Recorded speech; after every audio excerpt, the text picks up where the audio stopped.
বলো রাধে রাধে। এই মুহূর্তে এসে পৌঁছালাম গোবর্ধন পর্বতে। এতক্ষণ তো বার্সানাতে ছিলাম, রাধারানীর কাছে ছিলাম, এবার এসে পৌঁছালাম গোবর্ধন পর্বত। মনে আছে গোবর্ধন পর্বতে, যেখানে গোবর্ধন পর্বত শ্রীকৃষ্ণ কড়ি আঙ্গুলে তুলে দিয়েছিল, সেই গোবর্ধন পর্বতের সামনে আমি এই মুহূর্তে দাঁড়িয়ে আছি। চলুন একবার দেখিয়ে দিই পর্বত কেমন দেখতে।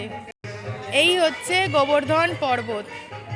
অনেক বড় পর্বত, পরিক্রমা করা যাবে, কিন্তু অত সময় আর সুযোগ নেই, সেভাবে টাইম নেই আমাদের গোবর্ধন পর্বতে যাওয়া, সেই জন্য যাওয়া হলো না, পরিক্রমা করলো না। তবে গোবর্ধনে পর্বতকে স্পর্শ করে আমরা প্রণাম করেছি।